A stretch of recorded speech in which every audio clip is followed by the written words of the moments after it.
2024 లేదా 25లో డిగ్రీ లేదా బీటెక్ చదివారా? సాఫ్ట్‌వేర్ జాబ్ కోసం ఎదురు చూస్తున్నారా? అయితే కోడ్‌జ్ఞాన్ 100 డేస్ కోర్సులో చేరండి, జాబ్ సాధించండి.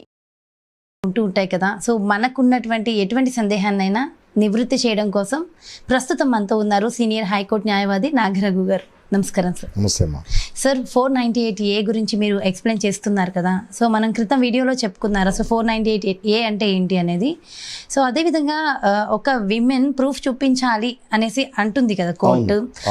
అంటే ప్రూఫ్ అంటే ఎలా? ఇప్పుడు జనరల్గా మన భారతీయ సంప్రదాయం తెలిసిన ఏ మహిళ కూడా భర్త కొట్టినప్పుడు కానీ అత్తమామలు కొట్టినప్పుడు కానీ వీడియోస్ ఫొటోస్ తీసుకుని పెట్టుకోలేరు. సో అది అవే ప్రూఫ్ కింద చూపించాలంటారా? అంటే ఇక్కడ ప్రూఫ్లు అంటే కొట్టేది చేసేది కాదమ్మా, conduct of the person. Okay. అంటే కాండక్ట్ ఆఫ్ ది పర్సన్ అంటే ఎలా ఉంటుందంటే, ఈ ఇష్యూ స్టార్ట్ అయినప్పుడు యూజువల్గా మనం థర్డ్ పర్సన్కి ఫ్యామిలీ మెంబర్స్కి చెప్తాం. అంటే అబ్బాయి తరఫు వాళ్ళకి కానీ అమ్మాయి తరఫు వాళ్ళకి కానీ మనం దీన్ని పాసిఫై చేయండి, ఇలా మా అల్లుడు అంటున్నాడు, ఇలా జరుగుతుంది అనేది మనం తీసుకొస్తాం. ఓకే. సో వాళ్ళ ఎవిడెన్స్లు మనకి ప్రైమా ఫేస్ ఉపయోగపడతాయి. అంటే దీని పెద్ద మనుషుల ఇన్వాల్వ్మెంట్, అంటే వాళ్ళ మేనమామలకో లేకపోతే వాళ్ళ బంధువులకో ఎవరికో అంటే సంబంధం కుదిర్చిన వాళ్ళకు మనం ఇలా జరుగుతుంది ఇంట్లో, మేము ఎంతో ఆశపడి చేశాము, వీళ్ళు ఈ రకంగా బిహేవ్ చేస్తున్నారు అని చెప్పేది కొంత ఎవిడెన్షియరీ వాల్యూగా ఉపయోగపడుతుంది. ఓకే, అది సరిపోతుంది. కొంత సెకండరీ ఎవిడెన్స్ ఏంటంటే కొన్ని చోట్ల వీళ్ళు ఏం రాస్తుంటారంటే, మన అడ్వకేట్స్ వాళ్ళ యొక్క మేధావిని బట్టి రోజు తాగొచ్చేవాడు, బ్లాక్ అండ్ బ్లూతో కొట్టేవాడు, బెల్ట్తో కొట్టేవాడు, అందరూ అదే చేసేవాళ్ళు, ఇది చేసేవాళ్ళు, ఇంట్లో పనంతా ఈఎంఐ చేసేది, ఇలా రకరకాలుగా రాస్తూ ఉంటారు. అంటే they invent certain imaginary situation అనమాట. సో ఆ ఇమాజినరీ సిచ్యువేషన్ వచ్చినప్పుడు డిఫెన్స్ అంటే అక్యూజ్డ్ అడ్వకేట్స్ చేసుకోవాల్సిన పాత్ర ఏంటంటే, అసలు వీళ్ళ లైఫ్ స్టైల్ ఏంటి, ఇతను చేసే ఉద్యోగం ఏంటి, లేకపోతే ఇతనికి హ్యాబిట్స్ వగేరాలు ఇవి చెప్పినట్టు రోజు డ్రింకింగ్ హ్యాబిట్స్ ఉంది, కొట్టడం జరుగుతుందా, అంటే చుట్టుపక్కల వీళ్ళ గురించి ఏం పేరుంది, అంటే వీళ్ళు టోటల్గా ఇంట్లో పరిస్థితి తెలియకపోయినా అసలు ఈ ఫ్యామిలీ గురించి what kind of reputation they are enjoying in the surrounding places. అలాగే అతని రెప్యుటేషన్ ఏంటి, ఉద్యోగంలో అతను చేసిన అతని రెప్యుటేషన్ ఏంటి. సో ఈ ఆస్పెక్ట్స్ అన్ని బేసికల్గా పరిగణలోకి తీసుకొని, అంటే కంప్లైంట్ ఇలా ఉండాలి అని సుప్రీంకోర్టు కొన్ని మార్గదర్శకాలు ఇచ్చింది. అంటే ఏదో వేగ్గా నన్ను కొట్టాడు చేశాడని కాకుండా, నేను ఏ రోజు కొట్టాడు, ఇన్సిడెంట్ ఎక్కడ జరిగింది, సో ఇట్లాంటి లాస్ట్ మూమెంట్ ఏదైతే ఉందో దాన్ని మెయిన్ గా చూపిస్తాం. సో ఒక రోజుతో అయితే కంటిన్యూస్ ప్రాసెస్. సో కొన్ని గైడ్ లైన్స్ ఇచ్చింది. అంటే మేడం, ఒక కంప్లైంట్ మెయింటైనబుల్ అవ్వాలి అంటే ఏ నేరం కిందైనా ఒక కంప్లైంట్ నిలబడాలి అంటే ఎలాంటి ఇన్ఫర్మేషన్ మీరు ప్రొవైడ్ చేయాలి విక్టిమ్స్ అనే దాని మీద సుప్రీంకోర్టు మార్గదర్శకాలు ఉన్నాయి. ఆ మార్గదర్శకాలు కనుక మిస్ అయితే ఆ కంప్లైంట్ వీగిపోతుంది. ఓకే. సరే, ఇక్కడ ఇంకొక సందేహం, చాలామంది విమెన్స్ అంటే కావాలని చేసే వాళ్ళలో ముఖ్యంగా ఈ ఎవిడెన్స్లన్నీ పెట్టుకుంటారు. నిజంగా కొట్టకపోయినా వాళ్ళంతటా వాళ్ళే గీసుకొని వాళ్ళంతటా వాళ్ళే కాల్చుకుని మరి వీడియోస్ ఫొటోస్ తీసి నా హస్బెండ్ నా అత్త మామలు టార్చర్ పెట్టారని చూపించే వాళ్ళు కూడా ఉన్నారు. మరి ఆ ఎవిడెన్స్ చూపిస్తే వాళ్ళని, అంటే మీకు ఇందాక చెప్పినట్టు అది ఒక్కటే కాదు మేడం, అంటే ఎక్స్టర్నల్ ఇంజురీస్ ఒకటే క్రైటీరియా కాదు.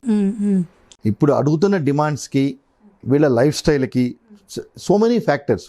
అంటే ఈ ఫ్యాక్టర్స్ ఉంటాయి. ఇవి వైఫ్ అండ్ హస్బెండ్ మధ్య డిస్ప్యూట్. ఇప్పుడు ప్రాపర్టీ డిస్ప్యూట్ అనుకోండి మేడం, ఈ ల్యాండ్ ఇంతవరకు ఉంది, ఈ ల్యాండ్ ఇంతవరకు ఉంది అని చెప్పచ్చు. అలాగే ఒక మర్డర్ కేసు అనుకోండి, వీళ్ళకి ఈ రైవలరీ ఉంది, ఈ రైవలరీ ఉందని చెప్పచ్చు. అలాగే వైట్ కాలర్ అఫెన్స్ అనుకోండి, ఈ రకమైన స్కామ్ చేశారు, ఈ రకమైన స్కామ్ చేశారు అని చెప్పచ్చు. కానీ వైఫ్ అండ్ హస్బెండ్ మధ్య జరిగే డిస్ప్యూట్స్ మాత్రం చాలా బ్యాలెన్సింగ్గా ఆ న్యాయమూర్తి డిసైడ్ చేయాల్సిన ఇష్యూ. మన ఎవిడెన్స్లు మనం ఇస్తాం.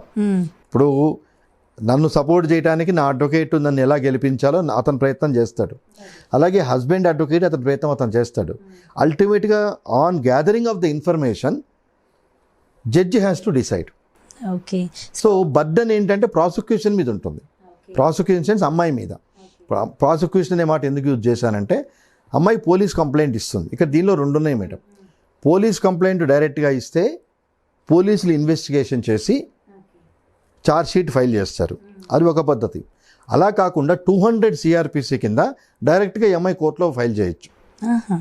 ఎంఐ డైరెక్ట్గా కోర్టులో ఫైల్ చేయొచ్చు, పోలీస్ కేసు పెట్టకుండా. ఎస్, డైరెక్ట్గా పెట్టచ్చు. డైరెక్ట్గా పెట్టినా కూడా కోర్టు తీసుకుంటుంది. కానీ ఇక్కడ ఉమెన్ సమస్యల గురించి ప్రత్యేకంగా ఉమెన్ పోలీస్ స్టేషన్లు ఉన్న జ్యూరిడిక్షనల్ పోలీస్ స్టేషన్ కింద ఫర్ ఎగ్జాంపుల్ మనం ఉన్న చిక్కడపల్లి పోలీస్ స్టేషన్లో కంప్లైంట్ ఇస్తాం.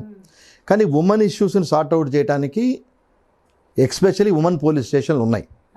న్యాయం పడితే కేసు రిజిస్టర్ చేసిన on the point of jurisdiction దీన్ని ఉమెన్ పోలీస్ స్టేషన్ ట్రాన్స్ఫర్ చేయాలి. కానీ చాలామంది పోలీస్ స్టేషన్లు వాళ్ళే ఇండిపెండెంట్గా దాన్ని ఇన్వెస్టిగేట్ చేస్తున్నారు. అంటే ఇక్కడ ప్రాబ్లం ఏమవుతుంది, సున్నితమైన విషయాలు జెంట్ ఆఫీసర్స్ ఉన్నప్పుడు వీళ్ళు ఎక్స్ప్రెస్ చేసుకోలేరు. అందుకని ఎస్పెషల్లీ ఉమెన్ పోలీస్ స్టేషన్ దాని పేరే ఉమెన్ పోలీస్ స్టేషన్. అలాగే మన హైదరాబాద్లో మన ఏరియాకి సెంట్రల్ క్రైమ్ స్టేషను బషీర్బాగ్లో ఉంది, అలాగే చార్మినార్ దగ్గర ఒకటి ఉంది, బేగంపేటలో ఉంది. అంటే జ్యూరిడిక్షన్ వైజ్గా, అంటే మీ జ్యూరిడిక్షన్ పోలీస్ స్టేషన్లో మీరు కంప్లైంట్ ఇవ్వాల్సి ఉన్నా అల్టిమేట్గా ఈ కంప్లైంట్లన్నీ ఉమెన్ పోలీస్ స్టేషన్ ట్రాన్స్ఫర్ కావాలి. ఓకే, కొన్ని చోట్ల చేయరు. అంటే అక్కడ ఏమవుద్దంటే ఓపెన్ సీక్రెట్, ఆ ఇన్స్పెక్టర్ నాకు తెలిసి ఉంటామో లేకపోతే ఇంకో చోట నాకు తెలిసి ఉంటామో, ఇలా రకరకాలుగా ఉంటుంది. రీసెంట్గా సుప్రీంకోర్టు జడ్జిమెంట్స్ ఏం చెప్పినాయి అంటే ప్రతి దానికి జ్యూరిడిక్షన్ ఉంటుంది. అంటే ఏ రకమైన అఫెన్స్ జరిగినా ఎక్కడ ఫైల్ చేయాలనే జ్యూరిడిక్షన్ ఉంటుంది. కానీ ఈ 498A మాత్రం వేర్ ద ఉమెన్ లాస్ట్ లీవ్డ్ అనే కాన్సెప్ట్ చెప్పారు. అంటే గొడవ హైదరాబాద్లో జరుగుతుంది వైఫ్ అండ్ హస్బెండ్కి, ఆ అమ్మాయి బంధువులు బాంబేలో ఉంటారు, అమ్మాయి బాంబేలో ఉంటుంది, బాంబేలో కేసు వేయచ్చు. Okay, so where the women resides lastly. Okay, మరి ఇంత ప్రొటెక్షన్ మన విమెన్కి ఇస్తున్నప్పటికీ కూడా మరి కొన్ని కేసెస్ ఎందుకు క్లోజ్ చేసేస్తున్నారు? క్లోజ్ చేయరు మేడం, అంటే ల్యాక్ ఆఫ్ ఎవిడెన్స్ కింద క్లోజ్ అవుతాయి. Lack of evidence. రెండోది ఏంటంటే కంప్లైంట్, అదే టైం టు టైం చూస్తున్న చేంజెస్లో సుప్రీంకోర్టు కూడా ఎవరి మీద కంప్లైంట్ మెయింటైనబుల్ అవ్వాలంటే ఎలా ఉండాలి ఏంటనే కొన్ని గైడ్ లైన్స్ ఇచ్చింది. ఇప్పుడు ఫర్ ఎగ్జాంపుల్ రీసెంట్గా వచ్చిన జడ్జిమెంట్స్లో ఏం చెప్పారంటే ఈ అత్త మామ రిలేటివ్స్ వీళ్ళ మీద వద్దు కంప్లైంట్ అని చెప్పారు. అలాగే ఇంకోటి ఏంటంటే థర్డ్ పర్సన్స్ మీద కంప్లైంట్ పెడతారు. అంటే అతను నా ఫ్రెండు వచ్చి నన్ను కూడా తిట్టాడు, అంటే అమ్మాయిని కూడా తిట్టాడు అనుకుందాం, ఆ అమ్మాయి పెడుతుంది మా హస్బెండ్ ఫ్రెండ్ కూడా వచ్చి నన్ను తిట్టాడు చేశాడు అని. కానీ 498 క్లియర్గా ఏముందంటే husband and he's relatives. Okay, so friend దీని కింద రాడు, అలాగే ఆయన గర్ల్ ఫ్రెండ్ దీని కింద రాడు, ఆయన వేరే వాడు దీని కింద రారు. సో ఎప్పుడైతే ఈ కాన్సెప్ట్స్తో కంప్లైంట్ ఫైల్ చేశామో హైకోర్టుకి దీన్ని క్వాష్ చేసే జ్యూరిడిక్షన్ ఉంది. సెక్షన్ 482 కింద దీన్ని డిస్మిస్ చేయొచ్చు. సో అట్లా వీగిపోతాయి. అంటే ఫస్ట్ అందుకే మీకు చెప్పాను ఇందాక, ఏ కంప్లైంట్లో ఏమేమి ఇన్ఫర్మేషన్ పొందుపరచాలి అనే గైడ్ లైన్స్ ప్రతి కేసుకు సంబంధించి సుప్రీంకోర్టు మార్గదర్శకాలు ఉన్నాయి. ఆ మార్గదర్శకాలని ఆ కంప్లైంట్ సాటిస్ఫై చేస్తేనే ఆ కంప్లైంట్ మెయింటైనబుల్ అవుతుంది. సో దీని అన్నిటికీ ఒక fundamental judgement Bhajan Lal versus state of Haryana అనే జడ్జిమెంటు 1992లో గైడ్ లైన్స్ ఇచ్చారు. అంటే దానికైనా ఒక కంప్లైంట్ మెయింటైనబుల్ అవ్వాలంటే ఏమేమి ఇంగ్రీడియంట్స్ ఉండాలి. ఆ ఇంగ్రీడియంట్స్ లేకపోతే హైకోర్టు కానీ సుప్రీంకోర్టు కానీ దాన్ని క్వాష్ చేసే అధికారం ఉంటుంది. క్వాష్ అంటే డిస్మిస్ చేసే అధికారం ఉంటుంది. కాబట్టి ఎప్పుడైతే విక్టిమ్ తరఫున అడ్వకేట్ కంప్లైంట్ చేస్తున్నాడో ఈ has to take all necessary precautions. ఈ నెసరీ ప్రికాషన్స్ తీసుకోకపోతే అదర్ సైడ్ అడ్వకేటు లాలో ఉన్న వెసులుబాటుని, లూప్ హోల్స్ అనలేను, వెసులుబాటుని అడ్వాంటేజ్ తీసుకొని he can take advantage. So అప్పుడు కేసు వీగిపోతుంది. అది దీనిలో ఉన్న ఇబ్బంది. ఓకే, అంటే ఒకవేళ వాళ్ళ రిలేటివ్స్లో అందరి పేర్లు కూడా ఆమె మెన్షన్ చేస్తే నెమ్మదిగా వాళ్ళ సైడ్ నుంచి ప్రాబ్లం లేదు అంటే తీసేస్తారు. ఆటోమేటిక్ ఈవెన్ అత్తగారు మదర్ చాలా సందర్భాల్లో అత్తగారు మదర్ తీసేస్తున్నారు. ఇంకా కొన్ని సందర్భాల్లో అత్తగారు మామగారి మీద ఏమన్నా ఎలిగేషన్స్ ఉన్నా కూడా అవసరమైతేనే కోర్టుకు రండి, రెగ్యులర్గా మీరు కోర్టుకు వెళ్ళాల్సిన పని లేదనే వెసలుబాటు కూడా ఏజ్ని ఆరోగ్యం దృష్టిలో పెట్టుకుని ఆ వెసలుబాటు కూడా చేస్తున్నారు. ఓకే సార్, ఇంకా దీనికి సంబంధించి ఇంకా చాలా ఇన్ఫర్మేషన్ అడగాల్సింది ఉంది, బట్ మనకి సమయం తక్కువ ఉంది కాబట్టి మరో వీడియో ద్వారా ఇది తెలుసుకుందాం. సో చాలా చక్కగా ఇన్ఫర్మేషన్ అందించేస్తారు. Thank you so much.